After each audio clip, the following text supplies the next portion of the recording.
Shalom Aleihim. Bapak Yahweh memberkati saudara sekalian. Malam hari ini Bapak Ibu Saudara, kita akan bersama-sama merenungkan firman Tuhan. Dan firman Tuhan ini saya akan ajak untuk kita semua membaca di dalam kitab Beresit pasal 28 ayatnya yang ke-17. Dan dia merasa takut dan berkata, betapa dahsyatnya tempat ini.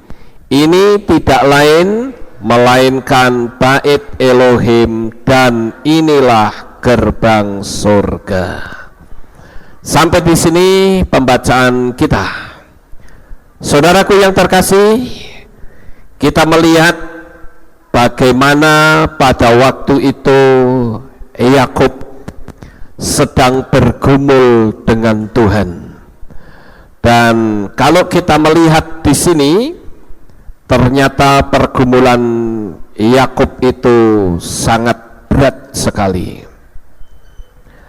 Nah, Bapak Ibu yang terkasih, seperti kita ketahui bahwa di dalam teks yang kita baca tadi di ayat 17 ada satu kata yang cukup menarik yang bisa kita sama-sama renungkan, yaitu kata gerbang surga atau kata surga, begitu saudara ya. Surga itu di dalam bahasa Ibrani ditulis dengan kata Shamayim, Shin, Mem, Yod, dan Mem. Shamayim. Kata Shamayim ini atau diterjemahkan surga sebetulnya agak berbeda dengan surga yang biasa kita sama-sama ngerti atau kita sama-sama dengar. Sama seperti kalau kita melihat, saudara, di agama Buddha maupun agama Hindu, mereka menggunakan istilah yang tidak mungkin menggunakan bahasa Indonesia. Mungkin saudara pernah mendengar kata nirwana. Nirwana itu di dalam atau diambil dari bahasa Sanskerta, yaitu dari kata nirvanajir. Itu nirwana. Dalam bahasa Pali dikatakan nibbana. Dan secara harafiah itu artinya kepunahan atau pemadaman. Adalah kulminasi pencarian umat Buddha terhadap kebebasan. Itu yang nirwana. Ada juga kata lain yang tidak mungkin diterjemahkan ke dalam bahasa Indonesia, yaitu kata moksa. Moksa ini diambil dari bahasa Sanskerta, merupakan suatu konsep dari agama Hindu atau Buddha yang artinya adalah kelepasan atau kebebasan dari ikatan duniawi dan lepas juga dari putaran reinkarnasi atau punarbawa kehidupan. Saya tentu tidak akan menerangkan tentang apa itu nirwana dan moksa karena itu bukan urusan kita. Saya akan menerangkan tentang arti kata surga. Karena pengertian surga itu sendiri, saudara-saudara, itu agak berbeda apabila kita melihat dari kata Shamayim. Selama beberapa waktu ini, kalau saudara mengamati kata-kata saya, ucapan saya, setiap saya ketemu kata surga, saya selalu menggunakan kata Shamayim. Kalau saudara teliti, saya berkata Shamayim. Karena istilah surga dan Shamayim itu sangat berbeda, saudara. Dan saya ngomong seperti ini bukan berarti kalau orang ngomong surga itu salah. Ya tidak salah. Tetapi pengertian pengertiannya itu berbeda. Saya ambil satu contoh, misalnya saja, saudara melihat bagi orang yang suka atau menjadi pecinta alam, tanah lapang yang luas seperti ini, di sampingnya ada danau, bagi pecinta alam ini disebut surga. Surganya pecinta alam, saudara. Begitu dia berkemah di sana, dia sudah betul-betul merasakan, wah, nikmatnya tinggal di sini, dan mereka menyebut inilah surga. Berbeda lagi dengan orang atau seorang anak kecil. Anak kecil begitu pergi ke Disneyland, maka dia akan berkata, inilah surga kita. Karena anak kecil begitu dia masuk ke Disneyland, jangankan kok anak kecil, lah saya saja masuk Disneyland pinginnya mainan, saudara.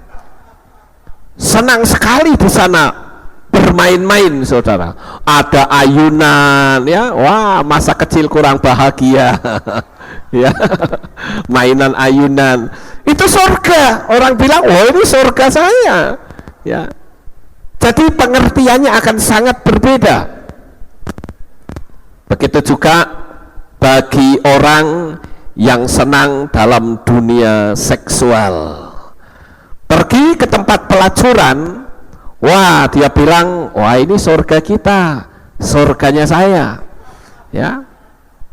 Dia bisa malam-malam jalan-jalan ke sana kemari.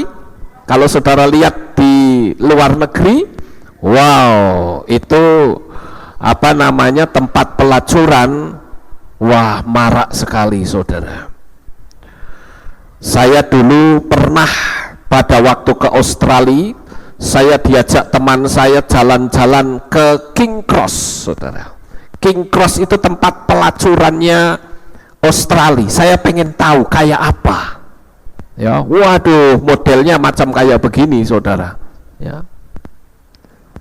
Dan bagi orang yang senang seks, dia akan menyukai tempat itu.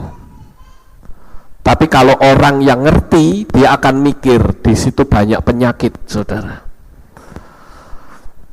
Ini juga disebut surga. Demikian juga dengan seorang yang suka belanja, maka kalau dia melihat mall, dia akan berkata, wow, ini surga kita. Bayangkan saja orang atau ibu-ibu yang lapar mata. Tahu lapar mata, saudara? Begitu lihat barang, matanya langsung hijau. Tapi sayang sekali, matanya hijau berubah jadi hitam kembali karena duitnya nggak ada, saudara. Ya. Jadi karena duitnya nggak ada, ya sudah, tidak jadi belanja, bukan lagi surga. Tapi bagi orang yang hobinya belanja, shopping mall bisa disebut sebagai surga. Ini saya sampaikan ini sekedar membuka pikiran kita tentang istilah surga, saudara. Sedangkan bagi kita orang percaya, sebetulnya yang paling tepat kalau kita ngomong itu syamayim. Nanti saya akan terangkan pelan-pelan, saudara. Ini sekedar, saudara, saya buka pola pikir saja, ya. Nah, begitu juga kalau saudara melihat gambar seperti ini, wow, itu surganya orang yang senang berwisata, jalan-jalan.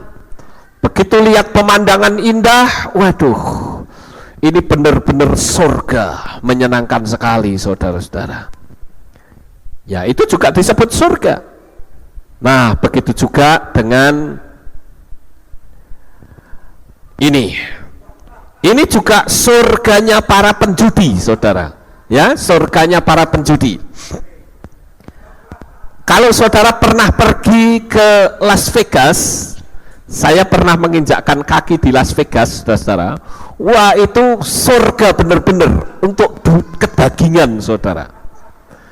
Karena siang hari kota itu nampaknya mati, tidak ada kegiatan, paling ya hanya beberapa mobil-mobil yang lewat, tapi tidak seramai malam hari. Begitu sudah mulai masuk pukul 6 sore, kota itu sudah nampak kehidupan aslinya, ramainya luar biasa, saudara. Dan saya ada di Las Vegas hingga sampai jam 2 pagi. Saudara tahu pada waktu saya pulang, jarak antara Las Vegas dengan mobil yang dikendarai saya itu sudah kira-kira 60 km. Jauh ya, 60 km. Tapi begitu saya melihat ke belakang, saya masih bisa melihat cahaya yang begitu terang sekali. Itulah Las Vegas. Ya kalau di Malaysia kira-kira di Genting, saudara. Saya juga pernah menginjakkan kaki di Genting. Wah, itu surganya para penjudi, saudara. Orang suka judi pasti senang ke sana. Nah, itu juga bisa disebut surga, saudara. Agama-agama lain juga punya surga. Nah, saya akan tunjukkan. Ini agamanya kaum teroris, saudara. Dia punya surga. Ini surganya kaum teroris. Maka kenapa kok teroris itu berani memasang bom di dalam tubuhnya? Karena menurut ajaran mereka, nanti kalau mati dia mendapat minimal 10 bidadari. Wah, lah ini surganya kaum pria ini, atau agamanya kaum pria, saudara. Jadi selama hidup di dunia dia sudah membayangkan, wah, bidadari-bidadari cantik. Nantinya di sana isinya apa ini? Seperti ini tok, saudara. Perzinahan. Tapi karena mata roh mereka dibutakan, sehingga mereka menganggap itu legal, sah saja. Terus yang jadi pertanyaan, bagaimana dengan ibu-ibu ya? Kalau masuk surga di sana, apa tidak cemburu itu? Ya, suaminya dikerubungi sama bidadari-bidadari cantik. Tapi mungkin ini penerangan pemikiran saya, ibu-ibunya dapat surga juga. Di sana ada bidadara-bidadaranya. Mungkin, saudara, tapi nggak tahulah, di tulisannya juga saya tidak ngerti. Nah, kalau saudara melihat di sini kaum teroris ya yang menjadi target operasi, dia menyebut orang-orang yang siap untuk mati bunuh diri itu dikatakan menjadi pengantin. Siapa yang nanti mau jadi pengantin? Didoktrin dulu. Setelah didoktrin, dihipnotis supaya orang yang memiliki keberanian yang luar biasa, saudara. Sudah ideologinya salah, dihipnotis sisan. Jadi dia tidak mengenal rasa takut. Sekalipun tubuhnya nanti pecah, hancur, berantakan, no problem. Yang penting aku mendapat 100 bidadari cantik. Ini kan gila namanya, saudara. Tapi ya memang ajarannya seperti itu, ya sudah, suruh bagaimana lagi. Dan sekarang kita lihat, saudara, ada agama-agama juga yang mengajarkan atau buku-buku yang menawarkan surga. Semuanya punya surga. Lalu yang jadi pertanyaan, surganya yang macam apa? Makanya saya sekarang sudah mulai banyak berbicara, kalau bicara surga, saya akan lebih suka menggunakan teks aslinya, yaitu Syamayim. Di dalam dunia Kristen juga mengenal surga. Ini bahkan ada program masuk surga katanya, tahun 2008. Masuk tahun 2008 ada programnya dia, agar keluarga Anda diundang ke surga. Surga yang mana, saudara? Jadi semua agama, termasuk agama Kristen juga punya surga. Nah, Bapak Ibu yang terkasih, Yang lebih mengerikan lagi, yaitu orang bisa bilang masuk surga, kitabnya sama, tapi pemilik surganya ditolak. Ini lebih ngeri lagi, saudara. Berapa banyak pendeta-pendeta Kristen yang jelas dan terang-terangan menolak nama Bapa yang notabene-nya adalah pemilik surga. Sungguh mengerikan. Masa pemilik surga ditolak dan dia bisa masuk surga? Mustahil. Saya mungkin menyebutnya, wah mimpi kali ya, nggak mungkin bisa. Bahkan ada seorang pendeta yang terang-terangan dia berkata, aku naik turun ke surga, turun naik ke surga. Aku tinggal berkata, Tuhan aku ingin masuk surga, naik ke surga, nanti turun lagi, saudara.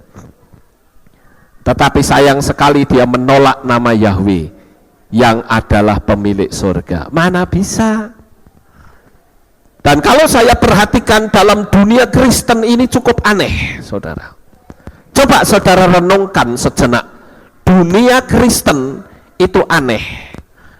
Makanya setelah saya mendalami, saya berkata, ini agama Kristen kok agamanya aneh ya? Punya Tuhan tidak tahu namanya. Ketika sudah diberitahu, dianggap sesat yang ngasih tahu.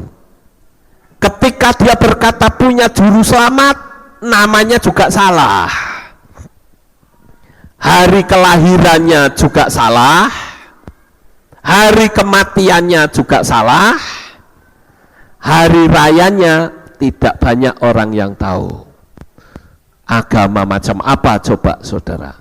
Unik sekali kan? Punya kitab suci jelas menulis, tapi semua keluarnya meleset semuanya. Sungguh tragis saudara.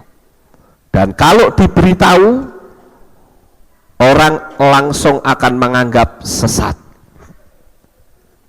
Nah saudara yang terkasih, oleh karena itulah kembali saya di sini menerangkan tentang kata syamayim.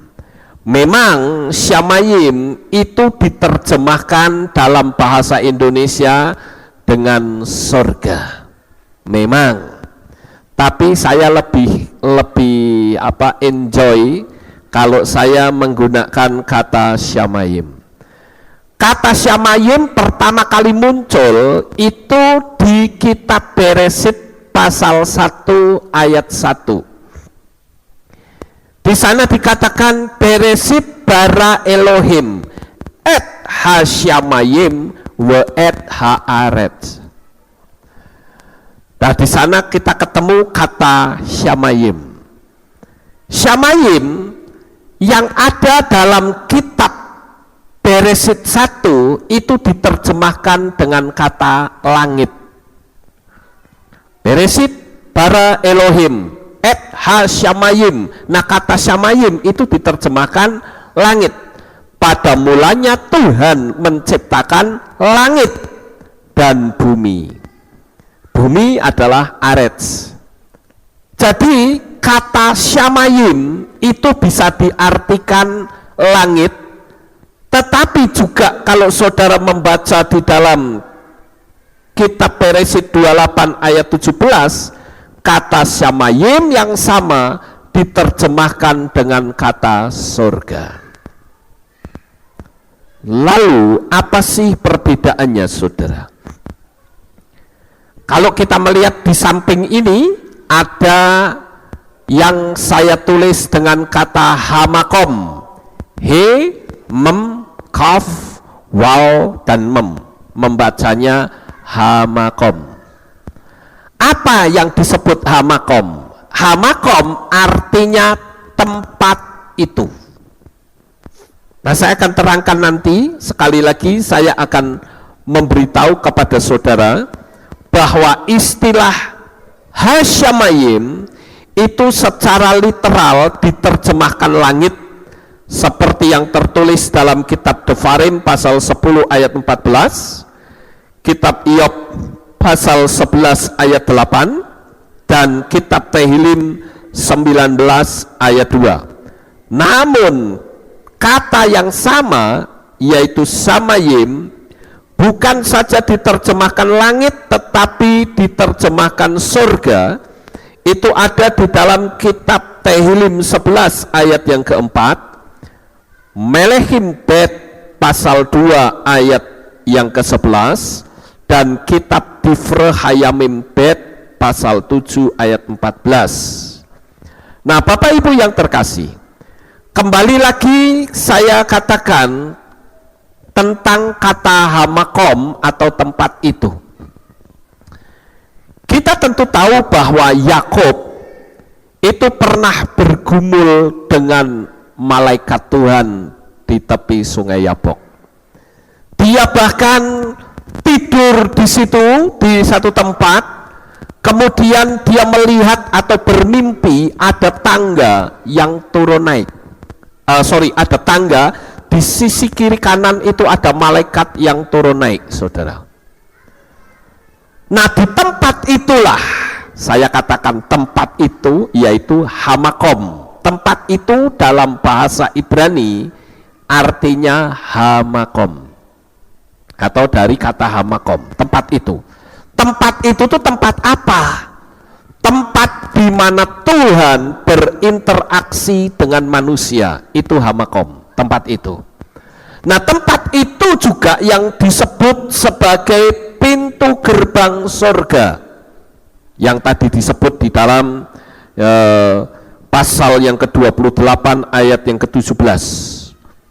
Saya akan berikan sebuah ilustrasi sedikit, saudara, tentang dunia alam roh atau dunia alam gaib.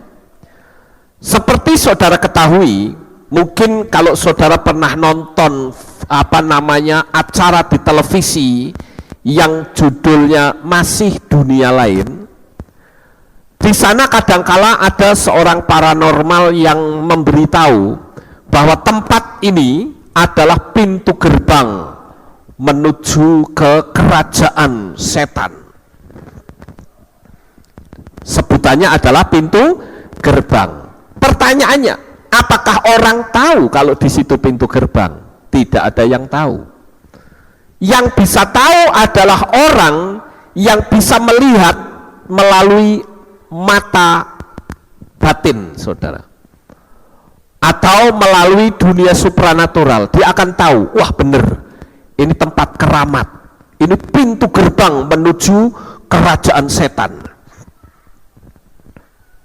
Nah, biasanya di pintu gerbang itu energi kekuatan setan sangat besar, saudara. Seperti misalnya di gunung-gunung, mungkin disebut gunung keramat. Di tempat-tempat keramat itu adalah tempat adanya pintu gerbang menuju ke dunia supranatural. Tapi sayang sekali banyak orang yang kurang paham tentang hal ini, saudara, sehingga menganggap mana pintu gerbangnya, saya nggak lihat kok. Ya, kalau secara jasmani tidak melihat, tapi orang yang bisa melihat dunia supranatural, dia akan tahu, wow, ini pintu gerbang, hati-hati loh kalau jalan di sini, karena ini bisa dipakai untuk lalu lalang, buat lalu lintasnya setan, saudara. Nah, sekarang kalau saya katakan bahwa yang namanya pintu gerbang menuju ke dunia setan itu energinya sangat besar. Tempat di mana manusia kadangkala bertapa di situ, manusia kadangkala minta pesugihan di situ, tuh energinya besar sekali. Nah, sama seperti yang dikatakan oleh Yakov, di mana dia berbaring itu adalah pintu gerbang surga, karena malam hari itu Yakub melihat malaikat-malaikat yang turun naik. Bahkan ketika Yakub juga pernah bergumul dengan malaikat Tuhan di tepi sungai Yabok, itu juga tempat-tempat di mana Tuhan pernah berinteraksi dengan manusia. Jadi, saudara, tempat di mana Tuhan pernah berinteraksi dengan manusia, itu energinya sangat besar. Dan tempat itulah dipercaya sebagai tempat di mana dua kota itu disatukan. Kalau saudara melihat di dalam kitab Tehillim pasal 122 ayat yang ketiga, mari kita buka bersama-sama saudara. Kitab Tehillim atau kitab Mazmur pasal 122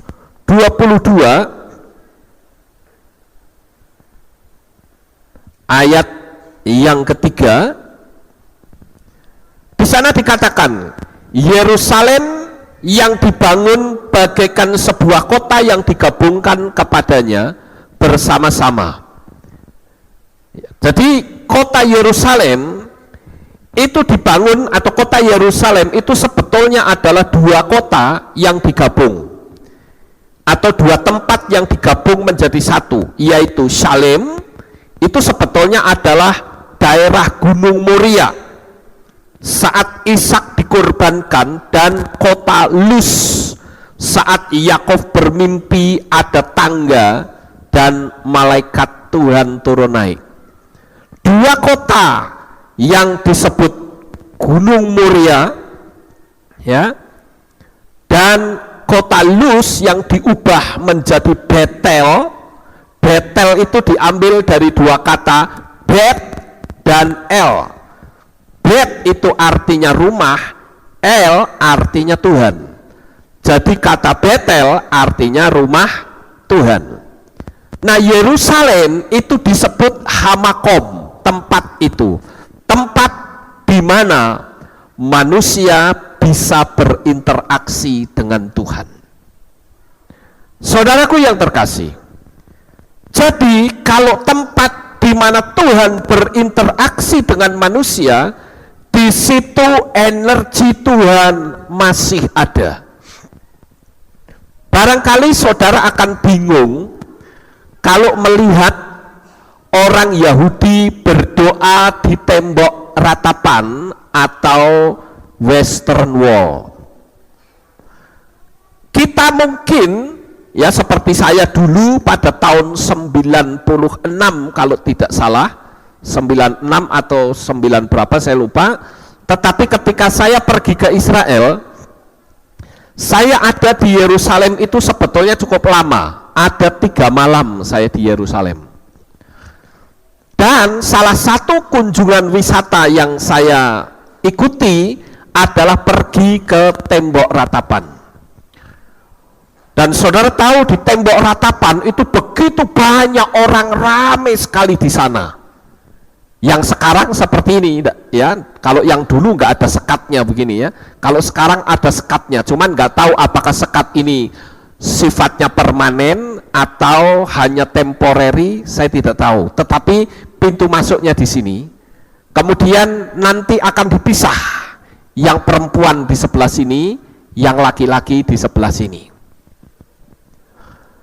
Tetapi saudara, karena saya tidak tahu dan saya waktu itu belum mengenal nama Yahweh, saya hanya sempat tanda tanya dan berpikir, kenapa ya orang Yahudi itu kok berdoa di tembok ratapan?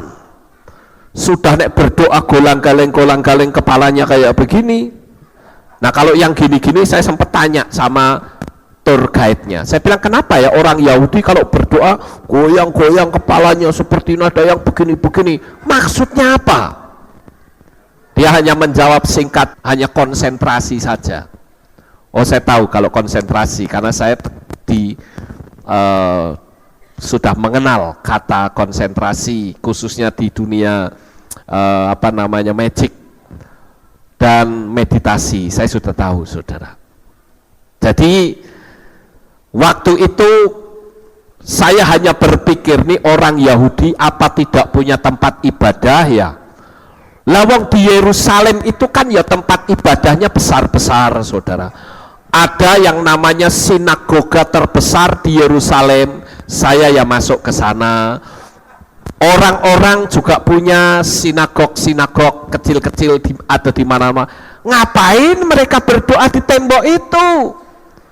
Sehingga saya hanya mungkin agak sedikit nyenyek, saya berpikir gini, orang Yahudi kayak kurang kerjaan aja, berdoa di pinggir tembok, nangis di situ, ngapaan di situ? Dan saya hanya foto-foto di situ, cuman cengar-cengir, sampai teman-teman saya yang motret dia bilang, Pak Lukas, nggak ada perasaan nih. Coba tuh lihat orang Yahudi pada nangis, Pak Lukas malah ketawa lagi di situ. Ya, karena saya nggak ngerti, saudara. Tetapi belakangan saya tahu bahwa tempat di mana Tuhan itu pernah berinteraksi dengan manusia, di situ energinya ada. Dan ketika energi Tuhan itu ada, mintalah sesuatu di sana, pasti Tuhan kabulkan. Bapak Ibu yang terkasih, pada waktu orang pergi ke sana, ke Yerusalem di tembok ratapan, karena kita nanti akan ke sana, ke tembok ratapan. Dan karena saya sudah tahu, saya akan berdoa di sana. Orang-orang biasanya membuat tulisannya begini, Tuhan, orang sana mengistilahkan gini, kamu mau kirim surat sama Tuhan apa tidak? Begitu, nampaknya aneh dan lucu, saudara. Tapi dalam dunia supranatural itu luar biasa sekali. Nah, orang nulis di situ. Saya pernah membaca satu kesaksian dibukukan, saudara. Cuman saya cari bukunya nggak ketemu. Sangat lama. Tapi sekarang saya baru ingat, saudara. Di buku itu ada seorang orang tua yang berhasil hidupnya, dia punya anak, tetapi sudah kehilangan jejak anaknya itu ada di negara mana dia nggak tahu. Ya.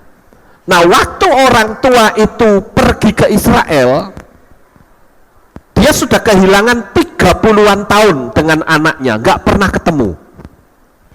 Tour leadernya bilang begini, apa Bapak tidak pingin tulis surat sama Tuhan? Mbok coba tulis surat, karena ada kepercayaan di sini, orang yang berdoa nulis surat sama Tuhan kok manjur, katanya.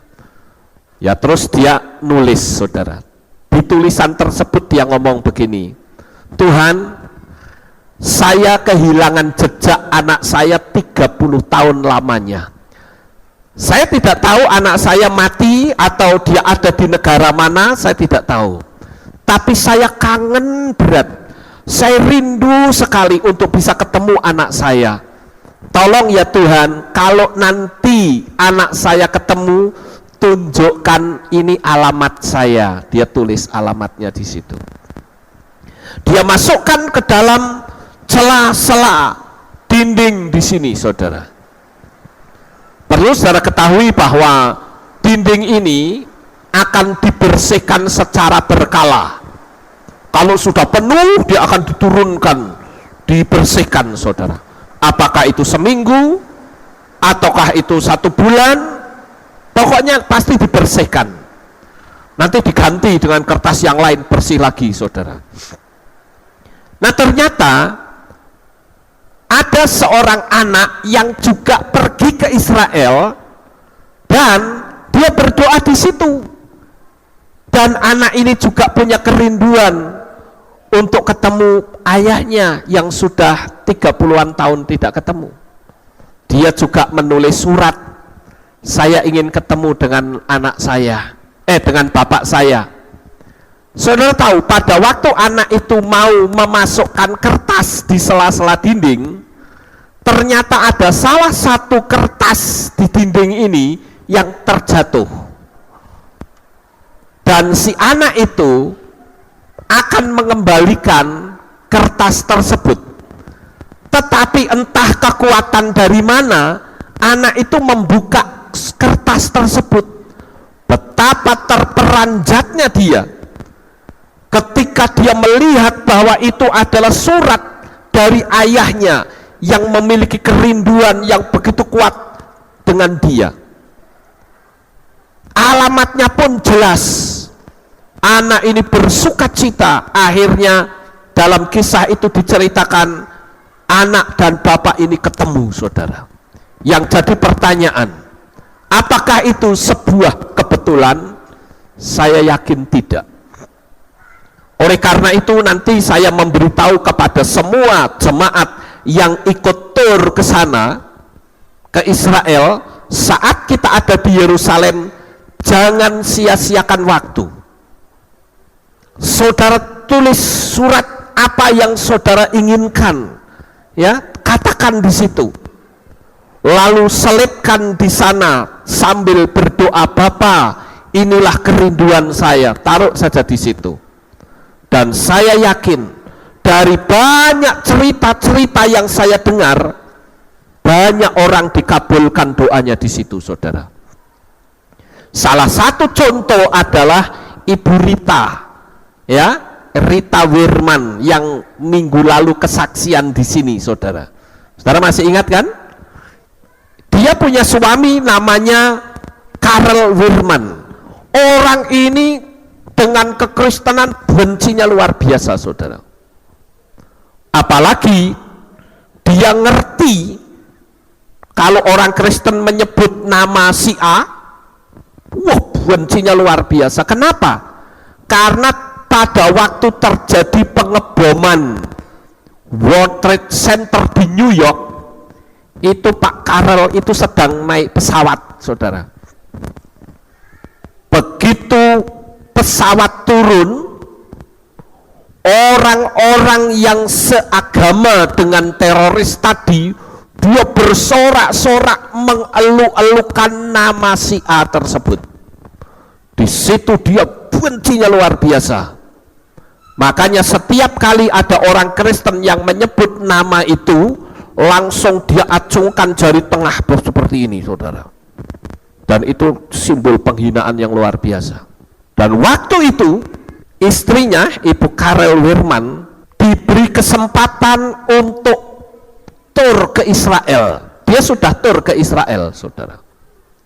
Waktu tur ke Israel, dia juga menulis surat di situ. Dia katakan, Tuhan, dia kan sudah mengerti nama Yahweh, sedangkan suaminya kan belum. Waktu itu ya namanya, saudara tahu, orang Belanda itu tahu sendiri, saudara.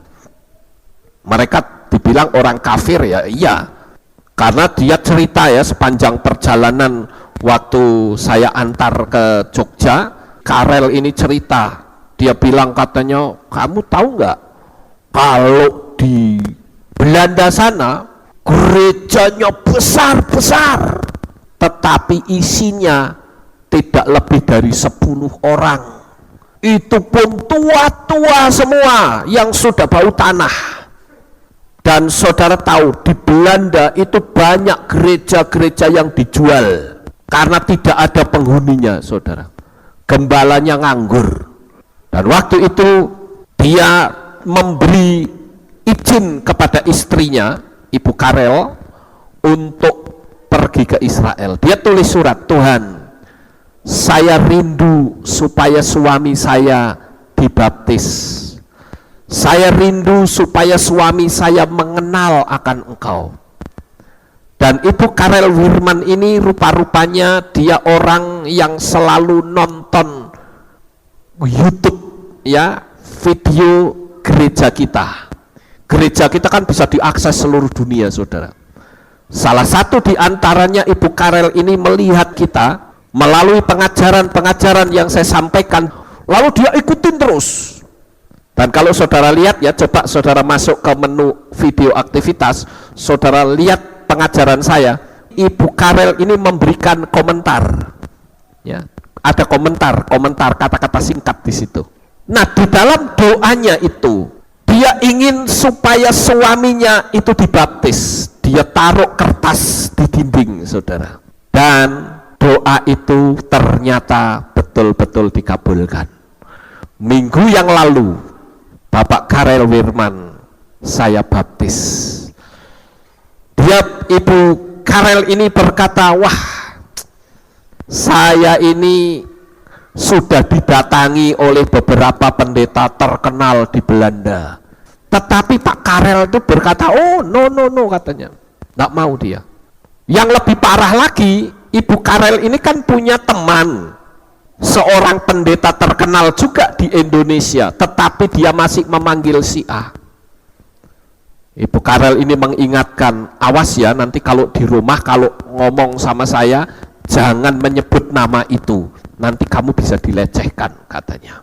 Juga ngasih tahu kepada Pak Karel supaya dibaptis. Pak Karel bilang nee, tetapi ketika dia diajak ke Magelang ini, dia tunjukkan video saya, dia terjemahkan dalam bahasa Belanda oleh Ibu Karel ini. Dia berkata, nah kalau yang ini aku klik, dia bilang. Padahal sebelumnya kalau ada pendeta yang minta supaya dibaptis, dia selalu alasannya apa? Oh, belum ada kupu-kupu yang nempel di perut saya kok. Kalau nanti ada kupu-kupu yang terbang nempel di perut saya, nah itu tanda saya bisa dibaptis. Dengan orang lain seperti itu. Tapi begitu mendengar banyak pengajaran dari gereja kita, langsung dia bilang, kalau yang ini aku klik. Oke, kita pergi ke Magelang. Saudara, sengaja loh dia datang ke sini untuk pemberkatan pernikahan yang nanti akan diadakan tanggal 24, persis hari ulang tahun pernikahan beliau di tempat ini. Untuk itu saya menghimbau kepada jemaat untuk tanggal 24 tolong hadir ya, nanti saya akan umumkan. Supaya apa? Karena nanti akan saya shoot, akan di-shoot, akan saya tayangkan juga di YouTube untuk menjadi kesaksian. Di sini ada pengajaran Torah, di sini ada pengajaran yang berakar sumber ke Ibrani. Jadi supaya semua orang di seluruh dunia tahu. Nah saudara yang terkasih, doa yang ada di tembok ratapan itu memiliki power yang luar biasa. Karena itu hamakom, pintu gerbang surga, lalu lintas oknum-oknum syamayim tadi saudara, yang disebut pintu gerbang surga tadi. Jadi kata syamayim sendiri itu memiliki arti yang cukup dalam. Dan kalau saudara ketahui, orang-orang yang berdoa di tembok ratapan itu bukan orang biasa, tetapi para pejabat tinggi juga berdoa di sana. Saya tunjukkan beberapa pejabat yang berdoa di sana. Yang pertama adalah Mitt Romney. Mitt Romney ini adalah mantan gubernur Massachusetts. Dia juga berdoa di tembok ratapan. Saya tidak tahu apa yang dia minta dari Tuhan. Kemudian Barack Obama, dia juga berdoa di sana. Saudaraku yang terkasih, ini satu tanda, satu bukti bahwa tempat itu adalah tempat yang kudus. Dan orang yang ada di tempat itu harus memakai kepah. Harus. Saudara lihat dua orang ini pakai kepah. Ya ini tidak kelihatan ya, dia pakai kepah, ini pakai kepah. Ada lagi tempat yang sama, agak sebelah ke sana, agak ke kiri saudara, itu ada terowongan. Di terowongan itu, wah kalau saya waktu masuk ke sana, wah itu merinding sekali ya. Hadirat Tuhan itu terasa sekali di sana. Orang yang masuk ke sana pun diharuskan pakai kepah.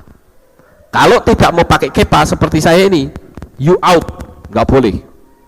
Makanya kekristenan yang nggak paham, dia nggak mau pakai kepah. Tapi orang memakai kepah ini sebetulnya adalah orang yang mengakui bahwa Tuhan yang disembah, yaitu Yahweh, adalah batu karang dia. Karena kepah artinya batu karang. Dan orang yang memakai kepah adalah orang yang mengakui bahwa tempat di mana dia berpijak adalah tempat kudus.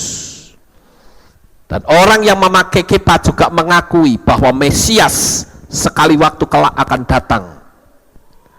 Nah, Bapak Ibu Saudara yang terkasih, kembali kita lihat di sini tentang orang-orang terkenal yang berdoa di tembok ratapan.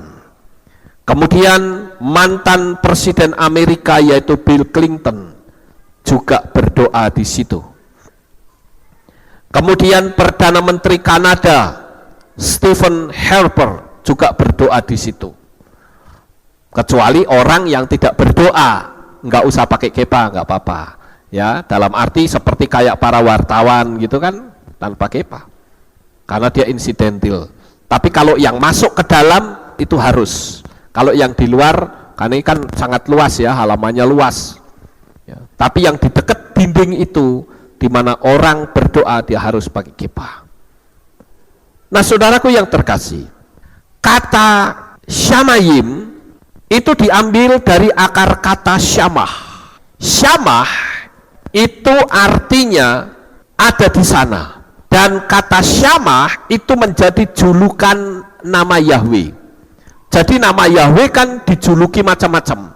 Ada Yahweh Elyon, artinya Yahweh yang maha tinggi. Ada Yahweh Roi. Yahweh Roi artinya Yahweh Gembala. Lalu ada Yahweh Syamah. Yahweh Syamah yaitu Yahweh ada di sana. Ketika Mose berada di atas gunung Sinai, berdoa, lalu mendapatkan 2 loh batu, yaitu Torah, yang dikenal dengan Torah Mose. Maka bangsa Israel kalau ditanya, di mana Tuhan? Yahweh Syamah, dia ada di sana.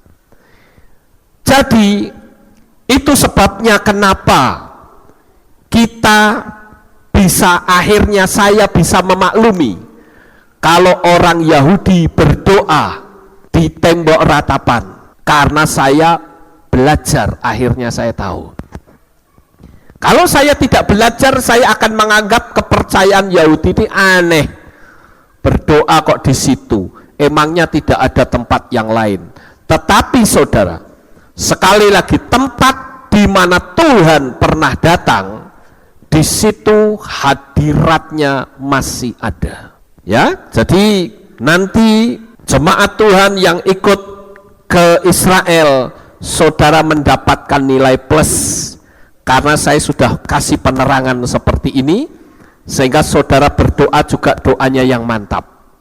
Mintalah sesuatu yang mungkin selama ini saudara inginkan dan belum mendapat, silahkan saudara minta di sana dengan sungguh-sungguh. Mungkin saudara akan berkata, loh, kalau begitu emangnya Tuhan tidak bisa datang ke sini? Oh, bisa. Tetapi kalau kita berdoa di sana, persis di pintu gerbangnya, kita ada di tempat secara fisik di mana energi itu datang turun naik. Pada waktu saya seminar di Jakarta kemarin, saudara, saya ketemu dengan seorang penceramah perempuan, namanya Ibu Kaimana.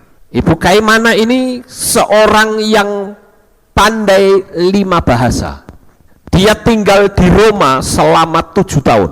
Ya, sekitar 7 atau 9 tahun lah, kira-kira segitu.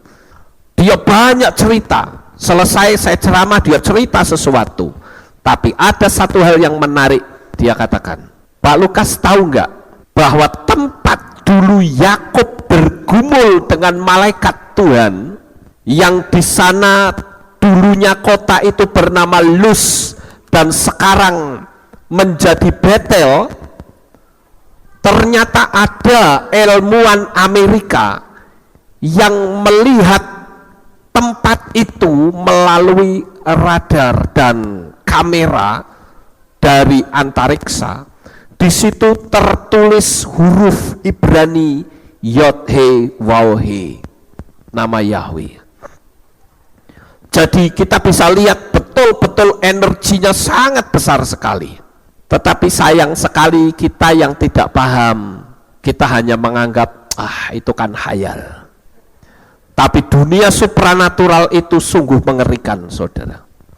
Dan tidak masuk di akal kadangkala. Saya ambil satu contoh, saya ambilkan sebuah kisah yang cukup menarik. Dulu saya pernah cerita, tapi saya ceritakan kembali untuk membuktikan bahwa dunia alam roh itu dunia yang kadangkala tidak masuk nalar otak manusia. Dulu pernah ada bus, ya, pahala kencana, dan truk semen, 2 truk trailer semen itu kesasar masuk ke tengah hutan di daerah Blora, saudara.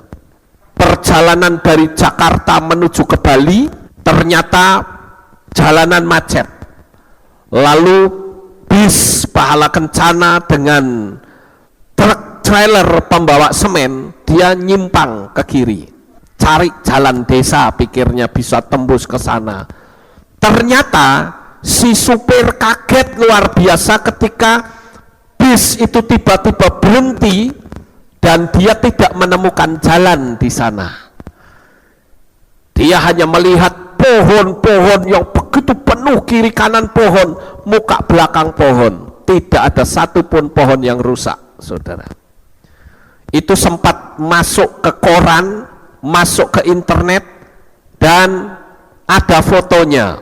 Semua orang di bis itu kebingungan, kenapa bisa ada di situ. Makanya ketika mengeluarkan bis itu ada puluhan pohon yang harus ditebang. Itulah dunia supranatural, dunia alam yang tidak kelihatan. Demikian juga kalau saya katakan hamakom atau tempat itu, tempat di mana Tuhan pernah berinteraksi dengan manusia. Apalagi kalau saudara melihat di tembok ratapan itu tadi, ya, sebetulnya adalah tempat yang sangat dekat ketika Abraham mempersembahkan Yitzhak di sana. Itulah hamakom. Jadi sekali lagi bagi jemaat yang ikut, berdoalah nanti dengan sungguh-sungguh di sana. Kata Syamayim, kita kembali lagi kata Syamayim, saudara-saudara, yang diterjemahkan dengan kata langit, artinya adalah Syamayim itu bukan sekedar tempat yang menyenangkan, tetapi tempat kediaman Bapa Yahweh yang penuh kekudusan dan kemuliaan. Jadi nanti kalau kita mati, kita akan dijemput oleh Tuhan, dipeluk oleh Dia, dan di Syamayim tempat kediaman Bapa akan ada malaikat-malaikat Tuhan yang bersorak-sorak bersukacita karena kita selamat sampai di sana. Amin. Itu sebabnya bagi jemaat yang sudah percaya kepada Bapa Yahweh dan mati, saudara tidak perlu bingung karena saudara tidak pernah berurusan dengan api neraka.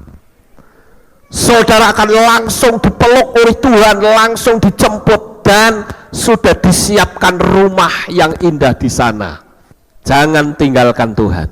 Makanya saya anjurkan kepada jemaat, ayo yang setia, yang sungguh-sungguh. Setialah sampai mati, saudara. Nah, oleh karena itulah kalau mungkin ada famili, orang tua, anak atau siapa saja yang meninggal di dalam Bapa Yahweh, jangan kita berlarut-larut di dalam duka cita, karena mereka sudah dipastikan keselamatan masuk ke Syamayim, tempat tinggal Bapa Yahweh. Nah, Bapak Ibu yang terkasih, Syamayim itu diterjemahkan dengan kata langit di dalam kitab Beresit 1 ayat 1 yang tadi saya sebutkan, tetapi juga memiliki arti tempat tinggal Bapa. Lalu bagaimana ini? Saya katakan bahwa yang namanya Syamayim yang diterjemahkan langit itu sebetulnya ada 3 lapis, langit 3 lapis, saudara. Tempat kediaman Bapa itu adalah tempat yang tertinggi, atau dalam bahasa Inggris disebut most high, tempat yang tertinggi. Nah, tempat atau 3 lapisan langit inilah yang disebut Syamayim, itu kita dapatkan dari pengajarannya Rabi Shaul atau Rasul Paulus. Rasul Paulus pernah mendapatkan penglihatan dulu. Dia katakan bahwa aku melihat ada orang yang diangkat sampai ke tingkat 3, langit tingkat 3. Itulah Syamayim, saudara, tempat tinggal Bapa. Ingat, Saya percaya dengan pengajarannya Rabi Shaul karena dia adalah seorang rabi besar, murid dari Gamaliel, dan dia adalah anggota majelis besar Sanhedrin. Dia orang Yahudi asli. Jadi saya percaya akan pengajarannya Rabi Shaul. Rabi Shaul mengatakan di dalam kitab 2 Korintus 12, mari coba kita buka ayatnya saudara, di 2 Korintus pasal 12, dan kita akan membaca pada ayat yang kedua. 2 Korintus 12 ayat yang kedua, demikian bunyinya. Aku mengetahui seseorang di dalam Hamasyah 14 tahun yang lalu, entah di dalam tubuh aku tidak tahu, entah di luar tubuh aku tidak tahu, Elohim mengetahuinya. Orang itu diangkat sampai ke surga yang ketiga. Nah, ini bicara tentang langit ketiga saudara, karena Syamayim itu bisa diterjemahkan dengan kata surga, bisa diterjemahkan juga dengan kata langit. Lalu yang harus kita ketahui adalah ketiga lapisan langit itu yang seperti apa. Yang pertama adalah lapisan yang paling bawah, tempat di mana setan itu dibuang. Itu adalah Syamayim atau langit tingkat pertama. Langit tingkat pertama itu adalah seperti yang saudara lihat di sini. Kalau saudara naik pesawat terbang, saudara lihat keluar jendela, saudara akan melihat awan begitu banyak. Itulah langit tingkat pertama saudara, paling rendah. Dan langit tingkat yang kedua yang disebut dengan outer space atau antariksa.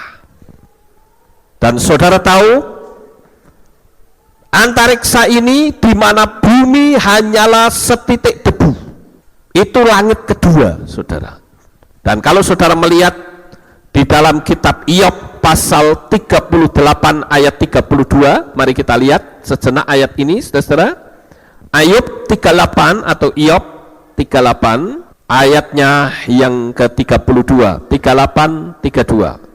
Nah, saya akan bacakan untuk saudara. Dapatkah engkau menerbitkan gugusan bintang pada waktunya dan memimpin bintang biduk dengan anak-anaknya? Perhatikan kata gugusan bintang. Kata ini agak sedikit kurang jelas saudara. Di dalam teks Lembaga Alkitab Indonesia, di sana dikatakan mintakul buruj. Apa itu mintakul buruj saudara? Saya coba untuk membuka di dalam kamus. Ternyata kata mintakul buruj itu adalah galaksi. Saudara tahu galaksi? Bumi kita itu tinggal di satu galaksi yang dikenal dengan galaksi Bima Sakti saudara. Oleh orang Indonesia menyebutnya galaksi Bima Sakti. Itu seperti ini kira-kira ya. Satu gerombol ini namanya galaksi, dan satu gerombol itu terdiri dari beberapa planet. Ini galaksi satu. Itu sebabnya tidak heran kalau Tuhan mengatakan bahwa bumi itu ibarat seperti setitik debu. Kalau saudara nonton di YouTube saudara bisa melihat, atau saudara mungkin ketik kata comparison Earth and planet, ketik saja kata itu, comparison Earth and planet, artinya perbandingan antara bumi dan planet. Maka saya akan membuat, atau kalau saudara nonton itu saudara akan terkagum-kagum dengan apa yang disajikan oleh ilmu pengetahuan tersebut. Bumi kita dengan matahari, saudara tahu matahari kan tiap hari kita lihat. Dulu waktu saya sekolah diajari jarak antara bumi dengan matahari itu jaraknya 150 juta kilometer saudara, jaraknya. Dan perbandingan antara bumi dengan matahari itu ibarat seperti buminya itu kepala semut, mataharinya itu bola voli. Itu perbandingannya, saudara. Sekali lagi, perbandingan antara matahari dengan bumi itu antara kepala semut dengan bola voli. Itu matahari. Tetapi matahari bila dibanding dengan planet Antares, itu masih dalam gugusan galaksi kita loh, saudara. Dengan planet Antares itu mataharinya itu sebesar kepala semut dan Antaresnya sebesar bola voli. Tetapi ada satu lagi planet yang luar biasa besarnya. Planet Antares sebesar kepala semut, planet yang itu tadi yang saya sebut cuman saya lupa namanya, itu besarnya seperti bola voli. Saudara bisa bayangkan, itu baru bumi saja seperti titik debu. Bagaimana dengan manusia yang ada di dalamnya? Dahsyat luar biasa, saudara. Itulah yang disebut langit kedua. Jadi ini baru galaksi ada di sini, satu galaksi. Nah, kalau yang di sebelah sini ada galaksi lain, di sebelah sana ada galaksi lain, belum lagi yang jauh di sana ada galaksi lain. Saya katakan itulah kedahsyatan Bapa Yahweh kita yang kita percayai. Amin. Ya. Itu langit kedua, saudara. Dan langit yang ketiga, yaitulah yang disebut dengan tempat tinggal Bapa. Tempat tinggal Bapa itulah yang disebut langit ketiga. Orang yang tidak mungkin bisa mencapai tempat itu, tidak mungkin bisa. Orang paling keluar dari galaksi, ya paling-paling sampai ke bulan, itu pun bohong, saudara. Saya pernah mendapatkan reject atau penolakan dari kelompok ilmuwan yang mengatakan bahwa NASA melakukan kebohongan.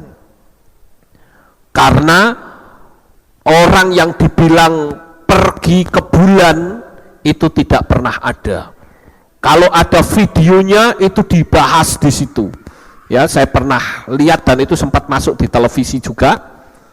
Ketika astronot itu jalan di bulan, ya seolah-olah kayak ruang hampa begitu, langsung diberhentikan. Lihat bayangannya ada berapa? Ada 2 bayangan. Tidak mungkin di bulan itu ada 2 bayangan. Tidak mungkin. Dan setelah diselidiki ternyata dikatakan itu di area 51, top secretnya Amerika, saudara. Jadi untuk bisa sampai ke galaksi yang cuma nyebrang saja, itu manusia sulit. Apalagi sampai ke tempat tinggal Bapa. Tidak heran kalau Tuhan katakan bahwa nanti kamu di rumahku, di Shamayim, tempat tinggal Bapa, kita tidak mengenakan tubuh yang terbuat dari darah dan daging. Beberapa waktu yang lalu ada batu meteor yang masuk ke bumi, saudara. Waktu ada di luar angkasa, dia melayang-layang, tapi begitu jatuh masuk ke orbit bumi, maka batu itu meledak dan bongkahannya itu pun bisa menghancurkan begitu luas tanah yang dihancurkan. Jadi untuk bisa sampai keluar angkasa saja angelnya, baru surga tingkat 2 susah, atau Shamayim atau langit tingkat 3 tadi, saudara. Makanya Tuhan akan memberi tubuh-tubuh baru buat saudara. Amin. Itulah yang disebut dengan tubuh kemuliaan, saudara. Jadi nanti kita kalau di Shamayim, di rumahnya Bapak sendiri, di langit tingkat 3 itu, kita tidak akan bisa tua. Kita tidak ada yang sakit dan tidak ada yang cacat. Semua tubuh buatan Tuhan yang baru, yang tidak terbuat dari darah dan daging, dan itu menjadi milik saudara semua. Oleh karena itulah saudara, penerangan tentang Syamayim ini saya berikan kepada saudara, agar kalau saya ngomong Syamayim, saudara tidak bingung. Paham saudara? Ya. Jadi kalau saya berkata kita akan sampai ke Syamayim, saudara nggak bingung. Karena saya sekarang kok lebih condong untuk menyebut kata surga dengan sebutan Syamayim. Karena semua agama punya surga. Tapi kalau Syamayim, tempat tinggal Bapa, hanya Bapa Yahweh sendiri. Dan itu menjadi milik saudara. Sukses besar untuk saudara, Bapak Yahweh memberkati. Haleluya.